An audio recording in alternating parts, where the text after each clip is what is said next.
Welcome to Global Risk Community Chat. Today, our guest is Kam Karaji. I'm very happy to have you here today, Kam. Welcome. Thank you. So before we get into the topic, can you briefly introduce yourself to our audience? Yeah, sure. So my name is Kam Karaji. I'm the Governance, Risk and Compliance Lead at KidsLoop. And I've been with KidsLoop since about October last year, really. Yeah. Then let's get into the topic. If you want to just jump right into it, what would you like to share with us today? So I'd like to share with you something a bit different. So something around physical security and security behaviors and how businesses should and be able to cope post-pandemic.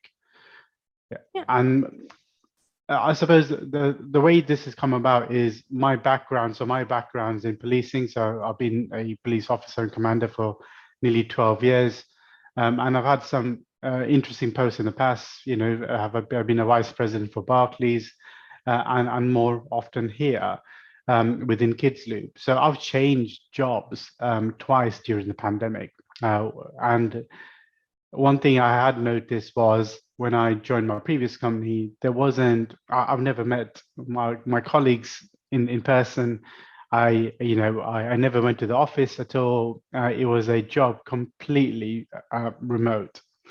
And when things are of that nature, and my background was policing, you kind of feel, what does physical security look like? How do we recognize our members of staff? How do we recognize our colleagues? And what does our surroundings look like? And how do we act around our surroundings? So before COVID hit, security behaviors was ingrained into individuals. We would say, keep confidential information safe. If you're in meeting rooms, make sure there's no one else can look in and hear your conversations. Put privacy screens on your screen. If you walk away from your laptop, you power your laptop off. And if individuals you don't recognize who don't have a lanyard or an ID card, challenge those individuals and identify who they are. Now, for a period of nearly 2 years, that's gone. We've all found ourselves in a way of working where it's completely virtual, and we may see each other virtually, but we've never seen those individuals in person. So I suppose the whole topic around today is based upon that. What could we do as a business to actually embody that trust in the individuals, to embody that change and how that change affects our employee, our workforce community? Yeah, that actually sounds very interesting on the sense that, nowadays, of course, especially with the pandemic, there was a big increase in cybersecurity or the digital aspect of it. And we barely talk about the physical security part of it. So that's very interesting to hear. That it's a very interesting topic. So then maybe let's talk about some key things when it comes to the physical security part of things. Yeah, absolutely. So it's good you mentioned ISC because there's been a kind of a convergence of cyber security risks and physical security risks, and to overbody that is all about security behaviors. Now, like I said at the very beginning, we've been in a position where we've never met our colleagues in person for a period of time, and we may have new members of the team joining and individuals who are not been or surrounding and met each other in physical sense. So what we can do is, firstly and foremostly, and something we are trying to adopt within KidsLoop, is embodying and building that trust from beginning, right? So in embodying our workforce, because I think the workforce has gone somewhat a little vulnerable. Working from home, you're in your safe environment, you're at home, nothing can go wrong when you're traveling to and from the office or when you're in your office domain. That trust needs to be built up in the sense that we need to make sure the business supports those individuals and that individual feels safe, but they also feel that they're part of a bigger community, that I'm in a safe working environment and this is what's been done about it. And the way I see that happening is something called cognitive bridging, and that was a term we used in the police. So when there was a crisis and we wanted to send out communications to our members of staff, we use something called cognitive bridging. And what that means is basically you stay on the side, the way on the safe side of communications, and make sure the communication is very consultative. So it's not very autocratic. Sorry, it doesn't mean that, oh, you will and won't do this. It's almost like we will do this, and this is the reason why we do it. So messaging that is consultative, and what that will do is start encouraging that person to open up a bit more and feel a bit more at home.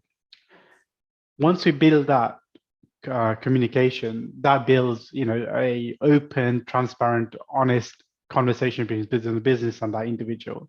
And once we gain that trust, then we can start making, so these are some of the security controls that we want you to start adopting, because it's been quite some time that it's not been in your behavior. And we know that the COVID-19 pandemic has been a disruption in many lives.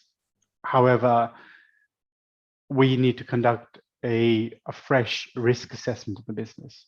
So what does the security posture of the business look like? What does access control look like? What does CCTV look like? How do we identify each other? Do we wear lanyards? Do we not wear lanyards? And then also that goes in turn with